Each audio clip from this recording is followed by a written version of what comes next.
Ngokusho kaRamugkopa, amaphutha okuklama kwesikhungo i-Medupi akwazi ukuthi ahlale obala uma ngabe olunye uhlaka lwehluleka ukusebenza. Ungqongqoshe uthi inkohlakalo yiyo ehamba phambili njengoba lungekho nje uzinzo e-Eskom.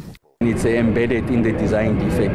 So if you don't have a situation where there were corrupt intentions, corrupt means, you can see that the intention was to cut corners, give us materials that are of poor quality, and the kind of robustness and resilience that is expected of these materials, these units can't be realized because of the compromised quality of material. And all of that is now coming out of the wash. Uxakeke kakhulu ke amaphutha akhona endleleni ekwakhiwa ngayo izikhungo ezintsha zokuphehla ugesi. Abakhokintela ke yibona bazokhokha ukuze ugesi ubuyele esimeni esejwayelekile. It's a cost to the South African taxpayer, it's a cost to the South African economy, and it just deteriorates the lived experiences of our people. But like I said before, we are transfixed on resolving this problem.